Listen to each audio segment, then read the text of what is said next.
Tactical options available. Witajcie kryzysowe świry, jestem Sullivan i dzisiaj omówimy kolejny temat z lore Cryzisa. Nie jest tajemnicą, że historia opowiedziana w serii gier Crysis jest bardzo kręta i miejscami mocno dziurawa. Często w grze niektóre wątki pozostawały otwarte, by daną lukę wypełnić np. książką czy też komiksem, tak jak to było w przypadku między Crysis 1 a Crysis 2, gdzie był komiks, a Crysis 2 a Crysis 3, gdzie była książka Crysis Eskalacja. W dzisiejszym filmie poruszę jednak istotny szczegół, który mogliśmy pominąć. Chodzi o moment w epilogu, w końcowym momencie Crysis 3. Mianowicie o moment, w którym prorok ogląda zdjęcie drużyny Raptor. Każdy uważny kryzysowy świr wie, że oddział Raptor w trakcie desantu na archipelag wysp Lingshan liczył 5 ludzi: prorok, psychol, nomad, błazen czy aztek. Kim więc była szósta osoba na zdjęciu? Te pytanie to temat przewodni dzisiejszego odcinka, gdyż poruszone zostaną różne aspekty, w tym także czy nomad żyje. Zapraszam do oglądania. By odpowiedzieć sobie na pytanie, kim jest dana osoba, musimy wziąć pod uwagę wiele mniej lub bardziej istotnych faktów i informacji zawartych w różnych częściach gier. Oczywiście, jeśli każda z tych informacji nie jest plotką lub fake newsem podsuniętym przez samych twórców. Przy okazji poszukiwania wskazówek możemy również odpowiedzieć na inne nurtujące nas pytania. Bratanek Lockharta. W Crysis 2 możemy niemal na samym początku gry, bo w zamku, podsłuchać konwersacji między żołnierzami Cell odnośnie komandora Lockharta, ludzkiego antagonisty w drugiej odsłonie gier. Mianowicie, chodzi poniekąd o motywacje, jakimi kieruje się ich naczelnik. Dominic Lockhart miał za zadanie schwytać proroka, gdyż ten, mając na sobie nanoskafander, był uważany za źródło rozprzestrzeniania się wirusa manhattańskiego, uważając go za przyczynę wybuchu epidemii koronawirusa. Znaczy wirusa manhattańskiego. Jakbyśmy nie mieli innych spraw na głowie, co? Stary, ten kombinezon to chodzące zakażenie. Gdy prorok lata po całym mieście, w tym ubranku wszędzie rozsiewa wirusa. Kurwa mać, może to właśnie on zapoczątkował całą epidemię. Nie wierzę. To jakaś sprawa osobista.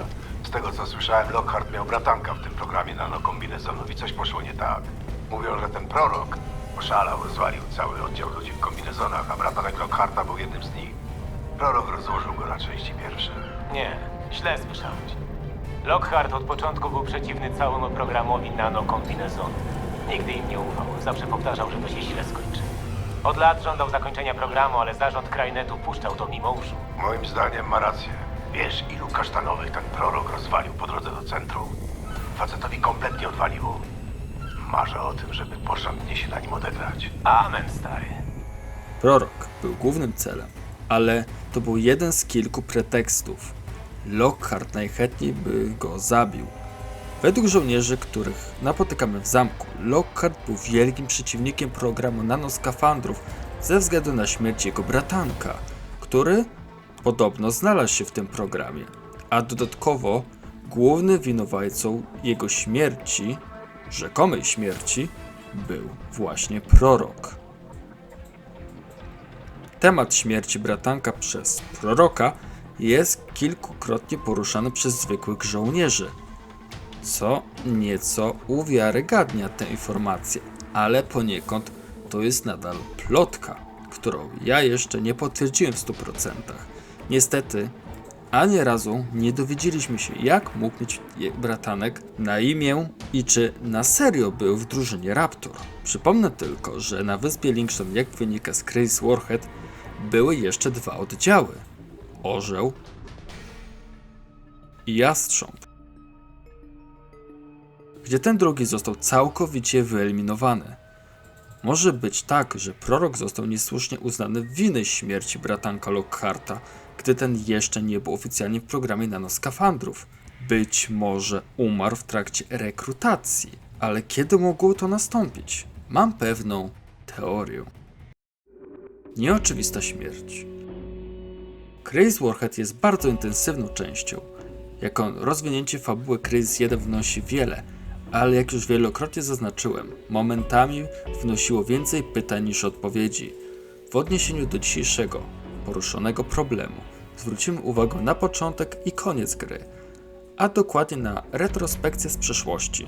Teraz pokażę wam wszystkie cutscenki retrospekcyjne pokazujące, co się działo 4 lata temu. Scanning. File located. Precursors 2 and 4 isolated. Damn it. The proxy's redlining on 3 trigger detection algorithms. Initiating AI bypass procedure. We've still got live precursors. I've got no choice. I think we've got a code blue.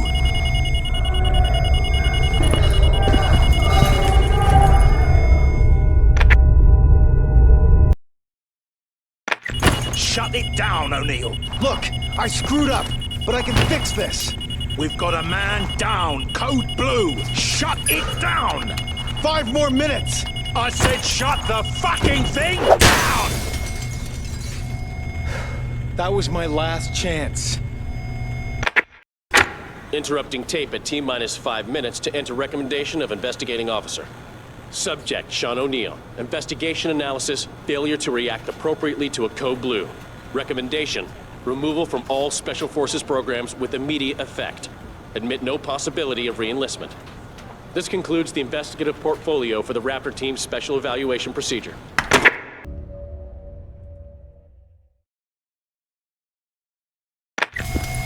Are you all right, mate?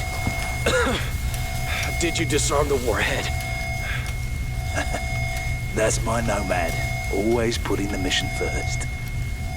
Now, let's get you out of here. Żargon Man Down oznacza potwierdzoną śmierć żołnierza, podczas gdy po chwili słyszymy, że mamy kod niebieski. Już tworzyłem na ten temat film o kodzie niebieskim. Jest to żargon medyczny dotyczący zatrzymania akcji serca. Wspominałem o tym w filmie Kim jest psychol. Dla tych, którzy nie oglądali, uprzejmie zapraszam do jego obejrzenia. Analizując tę pierwszą cutscenkę, można wywnioskować, że mamy w niej 2 osoby. 2 prekursorów. Te 2 osoby zostały zamknięte, po czym słychać jak psychol mówi o kodzie niebieskim, a w tle słychać krzyki. Jednej z osób zatrzymało się serce. Przechodząc do sedna sprawy, Sean O'Neill popełnił błąd przy dezaktywacji głowicy i uruchomił prawdopodobnie uruchomił zabezpieczenie, które sprawiło na przykład, że jakimś cudem jednemu z tam zamkniętych zatrzymało się serce. Możliwe, że gaz albo inna forma zabezpieczeń. W drugiej cutscence mamy dalszą część wydarzeń. Mianowicie psychol wykrzykuje słowa Man Down i kod niebieski. Te 2 słowa są kluczowe, ponieważ odnoszą się do 2 osób. Jedna w stanie bycia rannym albo nawet zabitym, a druga to kod niebieski, czyli zatrzymanie akcji serca. Jedną w stanie śmierci klinicznej, a drugą w stanie zatrzymania akcji serca. Ponadto obok była tytułowa dla tego kryzysa głowica. Teraz przejdźmy do szybkiego podsumowania tych cutscenek i kończąc na tej najważniejszej, ostatniej. Wiemy, że O'Neill źle zareagował na kod niebieski i całkowicie był gotowy skupić się na rozbrojeniu tej głowicy, podczas gdy obok był umierający człowiek. Psychol udaremnił działania, wyrzucając jego sprzęt, co słychać w tle. A potem, po całym tym szkoleniu zdatności do programu nanoskafandrów, O'Neill zostaje wyrzucony, a jego miejsce, jak się okazuje w fabule Crazy Warhead, zajmuje Nomad. Na końcu gry okazuje się, że tym rannym żołnierzem właśnie był Nomad. Gdy ten zapytał, czy psychol rozbroił głowicę, to ten odparł wymieniająco: to jest mój Nomad. Zawsze myśli na po misji. Analizując te fragmenty wielokrotnie, skłaniam się ku temu, że właśnie na samym początku Crazy Warhead mamy do czynienia ze śmiercią jednego z kandydatów do programu nanoskafandrów. Idąc tym tokiem rozumowania, jeśli w grze była przedstawiona śmierć krewniaka Lockharta, to ta nieoczywista cutscenka może być właśnie tą. Nadal jednak jest to tylko moja teoria. Na zdjęciu O'Neill czy bratanek Lockharta? Pytanie z gatunku nieoczywistych i ciężkich do potwierdzenia. Zarówno O'Neill, jak i Lockhart Jr., tak go nazwijmy, nie byli wspominani. Zupełnie jakby nie istnieli. Wiemy, że O'Neill został wyrzucony z programu nanoskafandrów, za co ten mocno wyraża swoje niezadowolenie, szkalując Nomada jako konkurenta, który go wygryzł. Damn. What about the other guy? Nomad's on the other side of the island. So you and Nomad an item now? Well, let's just say I've had worse teammates. Screw you. That should have been me, and you know it. Shit. Just how many Koreans are on this damn stretch of road? Psycho, this is Emerson. Prophet and Nomad have made it out of the sphere. Nice one. Nomad's been ordered back to the Constitution. I'm going to request that he be reassigned to our container extraction. There's no need to bring in Nomad. I can work the evac. You're not part of Raptor team. So what? I'm here already. On the spot and willing. Your VTOL isn't even equipped for lifting. Well, I can go back to base and get geared up. But then we may as well bring in Nomad. You know what? Fuck Nomad. O'Neill, I'm going to make this crystal clear. Your past history gives me every reason to believe your presence is a risk to this mission and my men. Psychol nazywa O'Neilla zimnym draniem.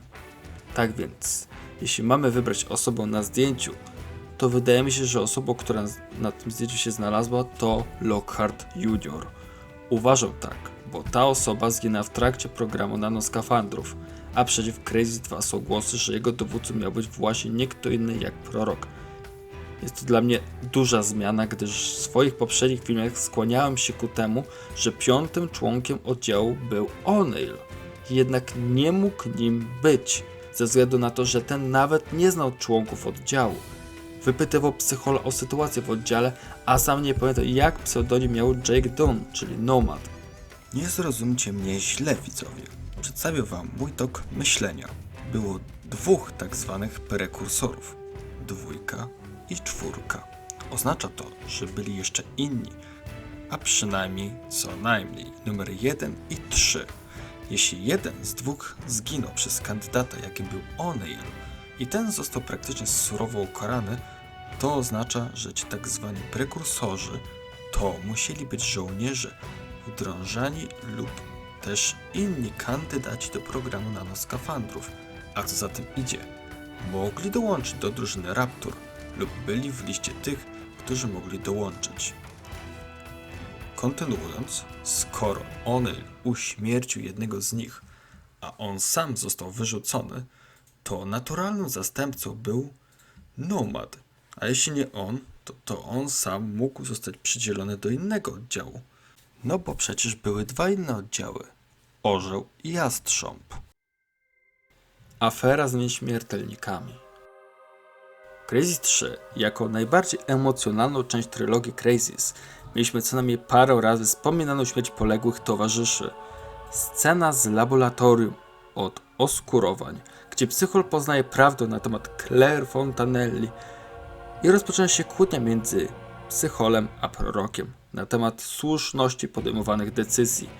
W pewnym momencie Brytyjczyk rzuca nieśmiertelniki poległych żołnierzy, którzy walczyli u boku Proroka, wykonując jego rozkazy. W grze przewijają się imiona pewnych, według nich 3 towarzyszy, którzy zginęli: Aztek, Błazen i Nomad. A ilość nieśmiertelników, jaką otrzymuje Prorok i zawiesza na swoim łuku drapieżcy, to 3. 3 zabitych towarzyszy, 3 z oddziału Raptor. Niby wszystko się zgadza, prawda? Jest to jeden z argumentów, że Nomad nie żyje.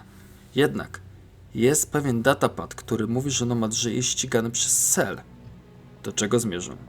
Zauważyliście, że choć w cutscenkach doskonale widać nieśmiertelniki Azteka i Błazna, to są duże problemy z obserwacją tego 3. nieśmiertelnika?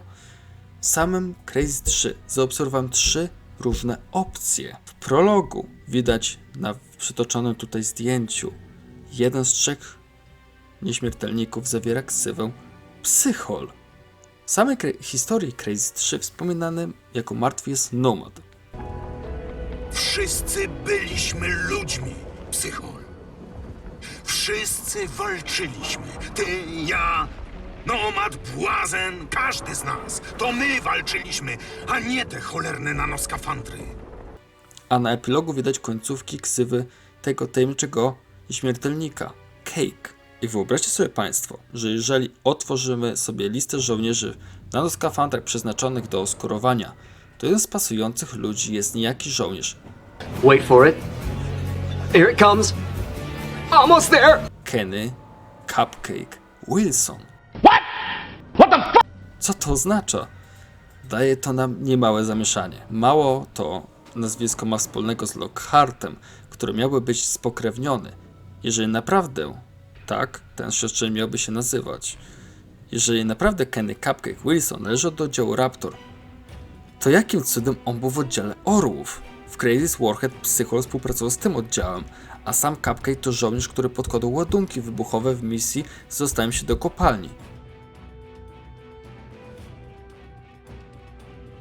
A więc, co ten nieśmiertelnik oznacza? Tak więc, skoro nieśmiertelnik Nomada nie został zabrany, to oznacza, że on żyje. Hola, hola, hola. Ale on zginął w komiksie Sullivanie, pajacu. Szanowni Państwo, jeżeli Nomad naprawdę zginął, to dlaczego prorok nie zabrał jego nieśmiertelnika i nie rozpuścił nanoskafander, tak jak to zrobił w przypadku Błazna czy Azteka? Skoro uznali, że nie żyje, to dlaczego jego ciało tak po prostu zostawili? Jeżeli twórcy dali naprawdę nieśmiertelnik innego żołnierza, który nie należał do drużyny Raptor, to należy wyciągnąć następujące wnioski. W filmie udało nam się zidentyfikować trzeci nieśmiertelnik, który wszyscy uważaliśmy za ten należący do Nomada. Jeżeli nieśmiertelnik jest definicją, że dana osoba na pewno zginęła, to należy postawić następujące wnioski. Skoro trzeci śmiertelnik należy do Cupcake'a, to oznacza, że żyje aż 4 członków oddziału Raptor. Psychol, Prorok, Nomad i bratanek Lockharta. O'Neill był kandydatem do drużyny Raptor, ale nigdy do niej nie trafił i nie znał dokładnie wszystkich członków drużyny. Świadczy o tym jego rozmowa z Psycholem podczas eskortowania O'Neilla przez Psychola do miejsca ewakuacji w misji drugiej. Damn. What about the other guy? Nomad's on the other side of the island. So you and Nomad an item now? Well, let's just say I've had worse teammates. Screw you. That should have been me, and you know it. Shit. W Crazy 3 jest informacja, że założono jednostkę Silverback, nawiązującą do Lockharta. A należy pamiętać, że Lockhart ginie w 100% z rąk Alcatraza w Crazy 2. Kurwa, co jest z tym jebanym internetem, no kurwy jebanej!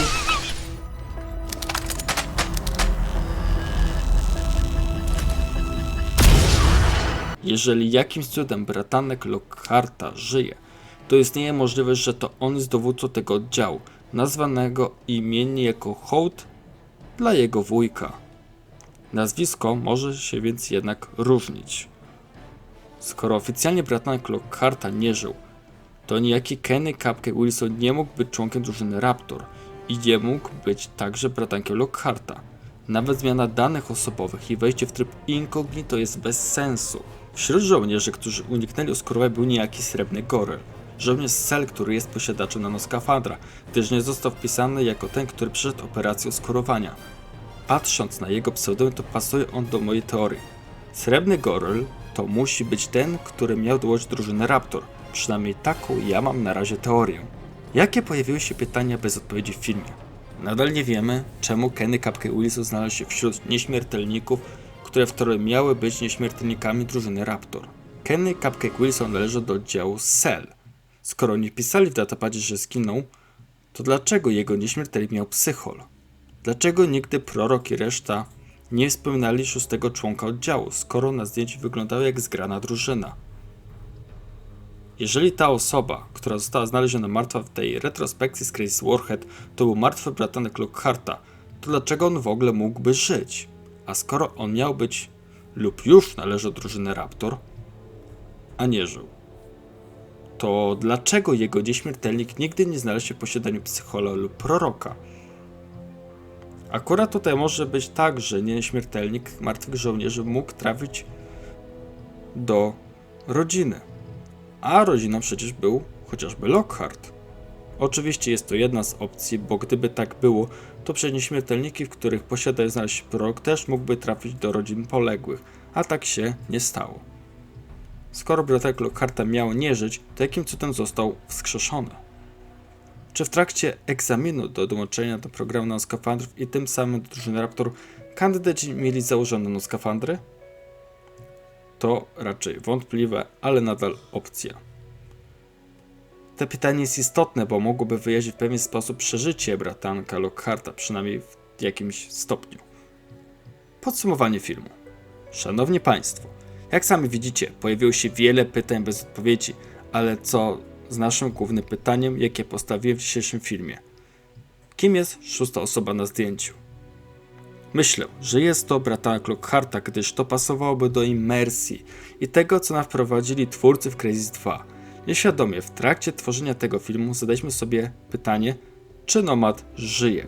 Cóż, szanowni widzowie, nie będę ukrywał, że należy do grupy osób głęboko wierzących w powrót protagonisty z Crysis 1.